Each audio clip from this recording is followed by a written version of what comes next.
So we were just about to ask about Julian Savulescu's idea of moral enhancement, especially through the use of drugs, in order to make us more ethical and more moral, perhaps to be able to achieve more orders of intentionality than we can easily today with just normal functioning minds. Yeah, so are we fit for the future, and can we use drugs to make us more fit for the future? It's in principle a very attractive proposition. Multiple pitfalls. On the plus side, of course, it would be wonderful if one could naturally empathize, perspectives switch more often. I suspect descendants will regard us as quasi-sociopaths in our degree of mind blindness and indifference to each other's. It would be fabulous if we could respond to each other with the same representational fidelity as, let's say, a mirror touch synesthete. I mean, a mirror touch synesthete, if you cut yourself, will feel the pain, but in future one would hope that we could get off on each other's joys. So yes, in principle it would be wonderful. However, a lot of the time behaving morally depends not simply on capacity for empathy, but also a capacity for impartial rule following. And if one is, for instance, coding or attempting to code particular genetic variations that predispose for a greater capacity to empathy, one may, for example, be diminishing one's capacity for impartial rule following. This systematizing rule following propensity that is particularly associated with Asperger's and autism spectrum disorder. I mean, for instance, if one has a classical utilitarian ethic, and this is quite a common ethic, why is it that, for the most part, utilitarians tend to be men? It is because men, on the whole, tend to have a higher AQ score. They tend to be higher on the autism spectrum scale. They're more likely to be rule-following hyper-systematizers than more empathetic kinds of people. So, yes, there is a trade-off at the moment, at least, between the cognitive style involved in empathy, mind reading, and the kind of cognitive style involved in impartial rule following. Ideally, it would be good if one could effortlessly switch between the two cognitive styles. In practice, it's quite difficult. Right. So that's interesting. That you find that men seem to be more into utilitarian philosophy because of that. But is that actually a shadow cast over utilitarian philosophy? Do you think? Do you think utilitarian philosophy could benefit with more empathy? It's a difficult question because it's rather like the incredibly compassionate woman who leaves $10 million to her cat. Now, yes, it's wonderful that she is compassionate and empathizes with the perspective of her cat, and yet this is not rational altruism. Whereas the seemingly cold-hearted, impersonal utilitarian, the Bill Gates, whose approach to rational altruism is working out how to be most cost-effective. In one sense, yeah, Bill Gates is not a warm, cuddly person, but he probably does more good. That said, this is not an argument against an enhanced capacity for empathy. On the contrary, I think enriching our capacity for empathy will help remedy our shocking ignorance of each other's perspectives, and also, in some contexts, enable us to behave more morally. I was just illustrating, if you like, the pitfalls, certainly to some form of genetic re-engineering, but also even to more short-term drug-based solutions. So, what is there any drug-based solutions that you think have promise in these areas? Well, Well, in terms of empathy, a number of trials, for instance, have been done with oxytocin. Unfortunately, you can probably, if you Google on the net, you can see all these oxytocin nasal sprays. There is a problem of bioavailability here. Also, one would want to make sure that what would be the long-term effect of taking these agents. I mean, something like MDMA, ecstasy, for example, though it makes the user incredibly kind, warm, empathetic, and love it for the duration of the trip, for the next 2 weeks or so, there can be a subtle anti-empathy effect. And I think it's quite poorly understood the negative feedback mechanisms involved in oxytocin regulation. So before advocating putting oxytocin in the water supply or anything radical like that, I would say there needs to be a great deal of research into the ramifications. But this is true of virtually any drug or agent one comes across. Yes, it's worth researching as much as one can beforehand, and treading cautiously and not being too seduced by the acute effects. Because what we really want, I would say, both in terms of cognition and both the narrowly autistic cognition, also social cognition, is long-term improvements. There's no point in having some, at least for most purposes, some short-acting effect followed by a crash the next day. Right, and so people often talk about when they take illicit drugs at parties and stuff, having a really good time, and then they have a crash and a come down the following day. And sometimes people think that the trade-off is not worth it. Mm-hmm. But we're not talking about the class of drugs that people take at parties necessarily. No, no. No. No. So, In the so case this of is some, it's not a feature which is exclusive to party style drugs. No, and some drugs seem to be relatively benign and not so much of a come down. Others, which MDMA is an example, yes, so perhaps MDMA is slightly unusual in that the crash or the serotonin dip seems to come around 48 hours later. In the case of alcohol, as we know, the hangover tends to be the next morning. Um, Okay, so look, there's a couple of interesting drugs on the market, like a Bromantane or Ladiston, which mhm. you've done some research on. Do you want to talk about what that does? It's unusual in that it seems to have both a gentle psychostimulant and also an anxiolytic action involving both dopamine and serotonin. Because on the whole, as drugs that are stimulants will have a pro-anxiety effect. That's why, for instance, something like cocaine, for example, in spite of its reputation, many people don't particularly enjoy cocaine on its own. Of users, apparently something like 99% of people in the West combine it with alcohol. So that's psychostimulants. Equally, as we know, anti-anxiety drugs, they also tend to be sedatives and impair cognition. Whereas in the case of Bromantane, as I said, it seems to have both an anti-anxiety action and a gentle psychostimulant action. I would stress that as yet, it's still been relatively poorly researched, and I'm most certainly not hawking it as some wonder drug or panacea. I suppose first of all, though, before considering anything, any agent at all is worth asking what particular aspect of one's consciousness, if any, one most wants to change. I mean, I know some people will take drugs in the spirit of yes, let's see what happens, but I'm assuming you really want a rather more targeted approach. Um, Right, a cognitive laboratory experiment. Yeah. Mm.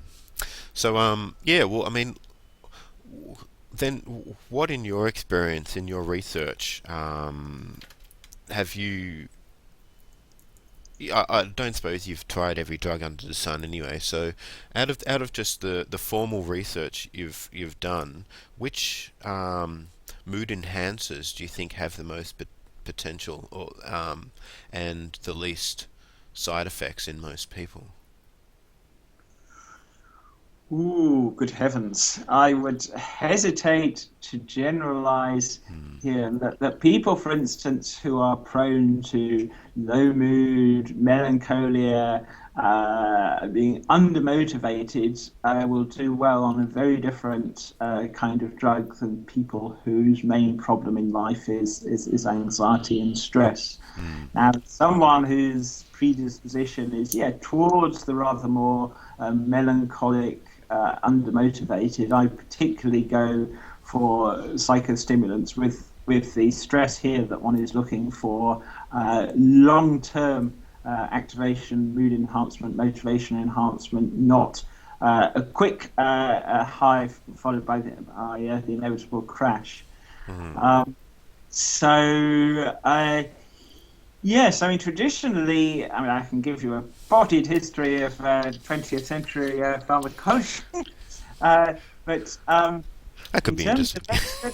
of, let's say they're focusing, for instance, on depression. In medieval times, essentially the sovereign remedy was, or post-medieval times, was kind of opioids with their well-known pitfalls. Opium, could in fact be, though it's today classed probably as a painkiller, it's better described as an antidepressant. But of course, as well as the problems of dose escalation and addiction, it tends to induce very much an emotional self-sufficiency. As social primates, it tends to undermine the bonds between us and family members. And so I would not urge, except in extremist, people to go down that route. In the 20th century, until the SSRI revolution, the two classes of drug prescribed were the tricyclics, antidepressants, and the monoamine oxidase inhibitors, unselected monoamine oxidase inhibitors.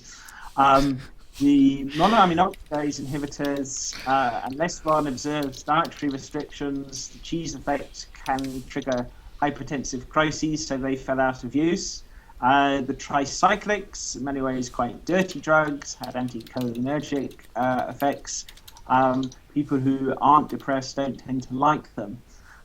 Then came Prozac and the SSRIs. For some people, and here's only a small minority of people, can actually feel better than well on SSRIs. Other people merely get modest benefits. A few people even actually feel worse. It's not going to help you probably an SSRI like Prozac if you're prone to melancholia. Though they were marketed as antidepressants, in some ways they might better be described as buffering against stress. They can, take the edge off life stresses, but they can also act as, at least in some people, psychic anesthetizers. They diminish the intensity of being in love, for instance, which can be good if you're trying to get over an unhappy love affair, but bad if it's husband and wife or something like that. And of course, they also have, adverse effects on libido and sexual function. So they're not panaceas either. Now, there are other classes of antidepressant too, or mood brightener. If you use, why do I use the term mood brightener rather than antidepressant? Because frankly, antidepressant just sounds so depressing. I said I personally take amyneptin and selegiline. Amyneptin, unfortunately, is no longer licensed.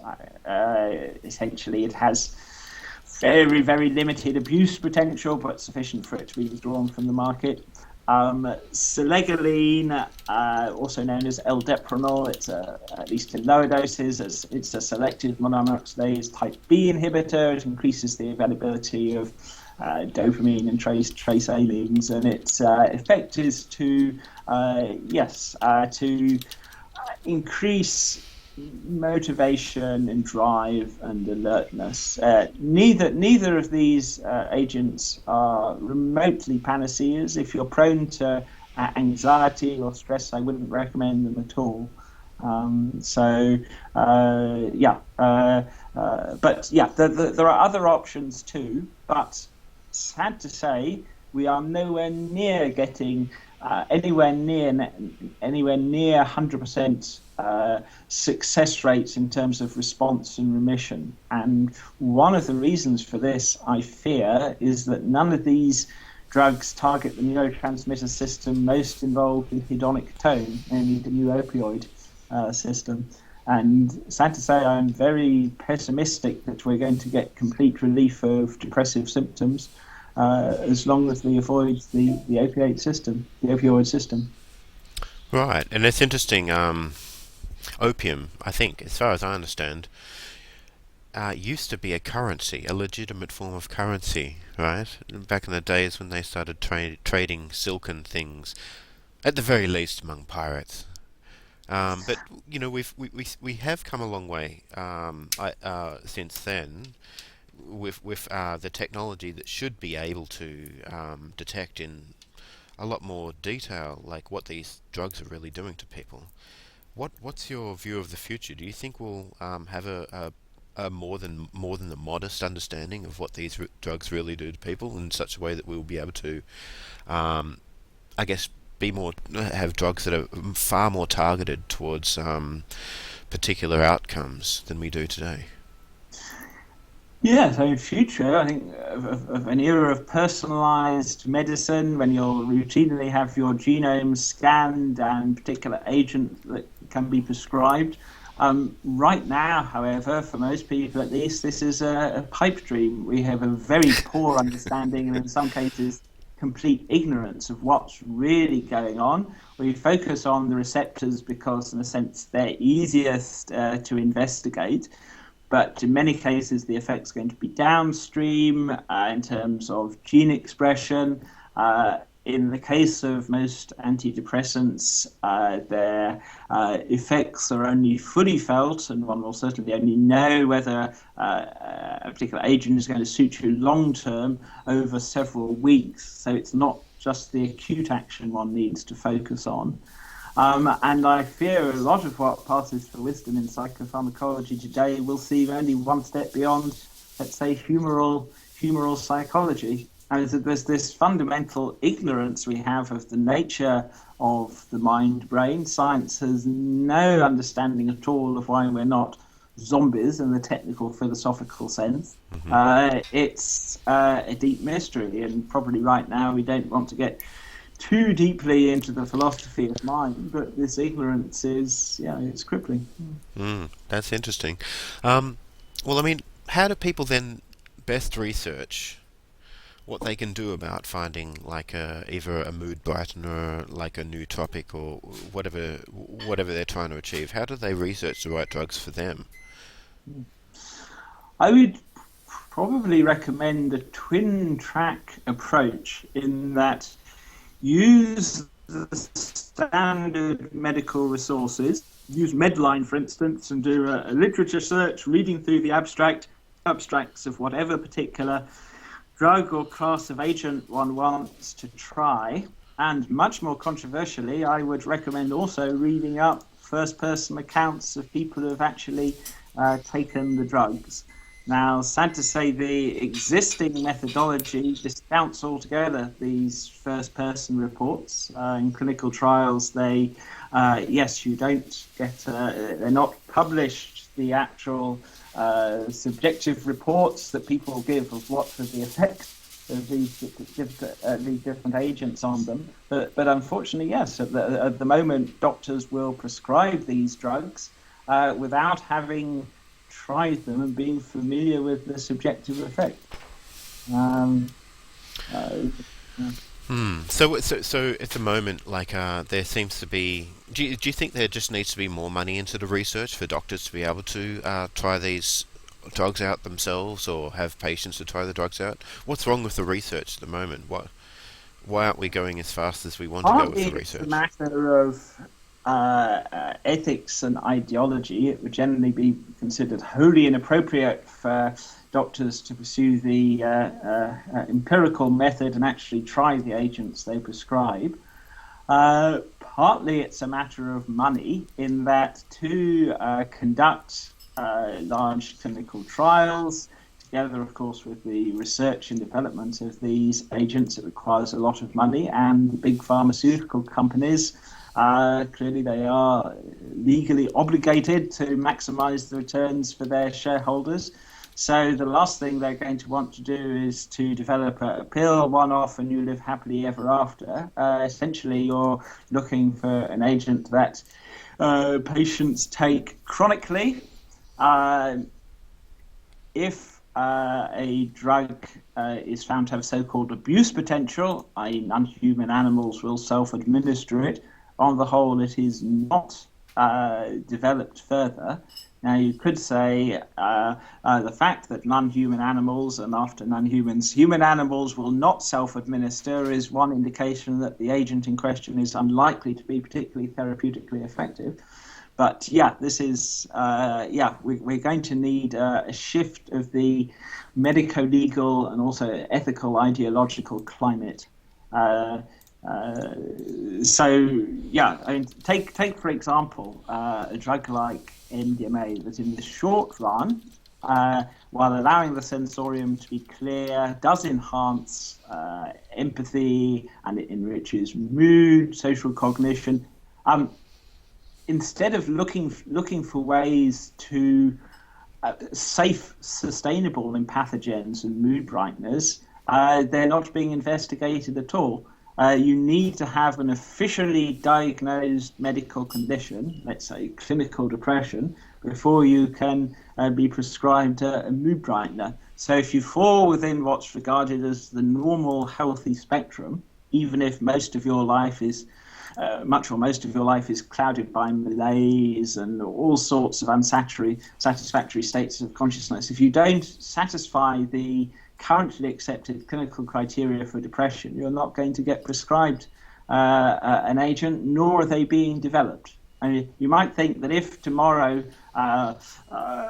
pharmaceutical companies stumble across a true wonder drug, in the sense of sustainable mood enrichment, cognition enhancement, empathy, everything you want of a drug, they couldn't actually market it to the population at large. You need to have some particular disorder it's targeted at.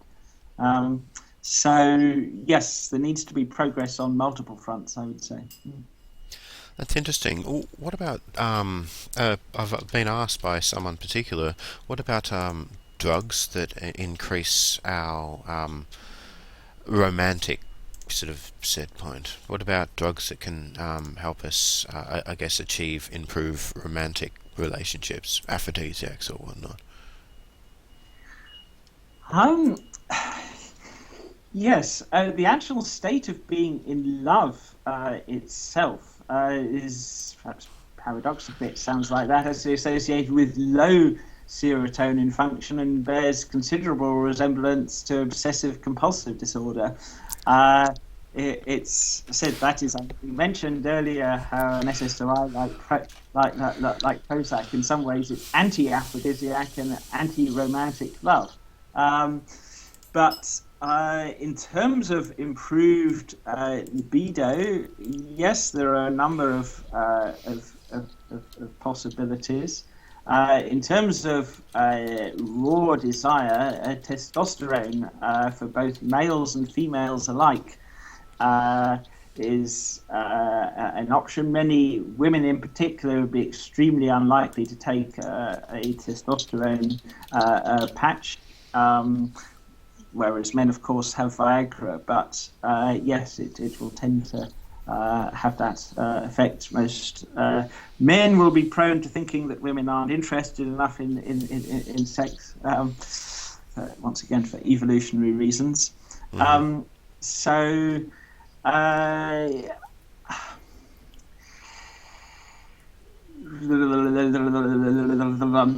Yes.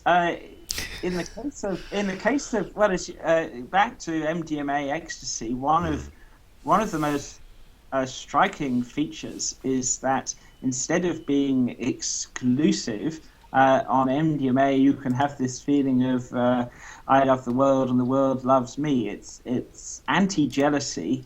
It's very people all touchy-feely, want one big hugging. Whereas when one's asked about questions such as how can I improve my love life, people are not generally thinking of having an orgy or a communal cuddle puddle. They're thinking of rather more conventional routes to a more exciting personal life, shall we say? Hmm.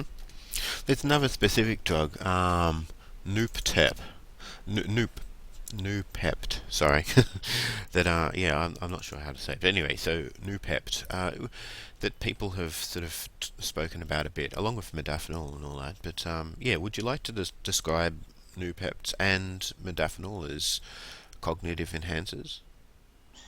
By Newtep, If I'm right in assuming that is a cognitive enhancement type. is it Paracetam? Sorry, what's the actual generic term here? Um, Good question. I'm not sure what the generic term is, but can I just look it up? Yep, I will. So why don't you talk about modafinil, because I think people know what that is, and you know what that is when I say it, and then I'll get on to Noob Modafinil, even though its mechanism is very poorly understood, it seems to have relatively limited abuse potential. If one is going to use it, I think it's probably best to use it to coincide with the sleep-wake cycle rather than to break it. Clearly, there are exceptional circumstances where one does want to go a night without sleeping. Let's say someone with an essay crisis or something like that. But yes, it's in some ways it's a shame that it has not been licensed for the treatment of attention deficit disorder. At the moment, kids with this rather unfortunate diagnosis tend to get prescribed Ritalin or amphetamines. It might be better if they were taking modafinil instead, or in some cases nothing whatsoever. But in terms of the ordinary user who does not have any psychiatric diagnosis, it seems to be pretty safe, less jittery than coffee. But once again, unfortunately, one has to fall back on empiricism. Try it cautiously. Does it suit one? Some people will find it has a mood brightening effect. Indeed, a number of people whose only other experience of psychotropics tends to be alcohol may in fact be taking it for the subtle mood brightening effect, but it doesn't lead to uncontrolled dose escalation or anything like that. So as psychostimulants go, it seems to be pretty safe. It's been around a long time, shall we say? Right. It's off patent. It's cheap to order, even though in most countries it's prescription only. It's straightforward to get over the net, and it's not scheduled, so you're not committing any criminal offence by doing so. You need to check the particular regulations of your country. Right. Yeah. Okay. So I just sent you a link to the Nooptep article in Wikipedia. I don't know if that'll help. So if you see that in the Skype dialogue underneath the screen, if you view that, then you might see it. I'm not sure. Let me just tell. What's it? Noopept. Noopept.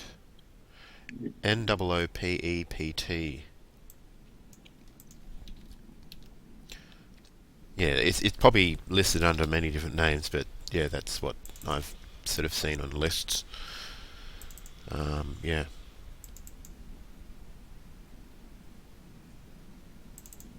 It's probably not a good thing to. Yeah, I mean, it's one of the Racetams. I'm most familiar with Paracetam. So this should be edited because clearly I don't have anything. Yeah, that's cool. Interested. We can move on. I can talk about Racetams. The Racetam right. Do you want to? Yeah, I'm listening. Yep. Okay. I was wondering if you said rather than have me fumbling around with Wikipedia, I was wondering if we could actually start. Um, there are a family of drugs, the Racetams, that essentially boost cholinergic function. Whereas people with Alzheimer's disease, one of the initial signs involves deficiency of cholinergic function, memory finding problems, other things being equal, both in people with Alzheimer's, but also healthy normals, other things being equal, boosting acetylcholine function will also boost cognition. A note of caution here in that there is at least a subsection of the population for whom boosting cholinergic function may actually subdue mood. There is so-called cholinergic noradrenergic axis. Now, one difference between drugs that boost cholinergic function and the psychostimulants is a contrast. Recall how often when one is drifting off to sleep, one will frequently have quite interesting and original and creative ideas, and they promote free association of ideas. Whereas when one is extremely awake, and when this awakeness is enhanced by a psychostimulant that increases signal-to-noise ratio, increasing noradrenergic dopamine function, this is promotes more focused stereotype thought. So, yes, you might argue, at least for certain purposes, that nootropics, the Racetams that are boosting cholinergic function, are true nootropics. But yeah, I personally worry about possible effects on mood. Drugs with anticholinergic effects, though these anticholinergic effects are sometimes merely something like dry mouth or something like that, the anticholinergic effects can actually impair cognition, but at the same time, at least for some people, actually enhance mood. It may well be that the old dirty tricyclic antidepressants, what are often dismissed as their side effects, dry mouth, actually contributed to their antidepressant action. So once again, complicated factors to weigh. Treat with caution. Some people may do well on the Racetams, of which the oldest, best known is piracetam. But that is one of many. But caution, I would simply urge. Sure. And yes, I'll echo caution because drugs work differently with different people, and it's very difficult to predict what a certain person how they will react without actually testing. And so maybe it's worth testing on milder drugs before moving on to some, more sharp or heavy ones. That being said, it's interesting that a lot of famous figures have sort of taken drugs quite a lot. Like Sigmund Freud used to take cocaine, Francis Crick, LSD, Thomas Edison, cocaine. Steve Jobs, it's indeed LSD. Bill Gates, it's LSD. Yeah, Richard Feynman, LSD, marijuana, ketamine. Yeah, so Carl Sagan. Couple of things before going on to some of the more interesting psychedelics. Before we go there, I would first of all, in terms of a cognition enhancer, regular aerobic exercise. You're both creating in the long run new brain cells, new connections. And in the case of trying some of these nootropic drugs, the state dependence of memory means that if one isn't, let's say, in an examination, when one is regurgitating all this material as learned, if one isn't in the same state, the same drug-induced state one was while learning, one won't recall the material so well. This is something to be borne in mind. But yes, you were mentioning some of the psychedelics, which involves something radically different from the drugs we've been talking about so far. Mm-hmm.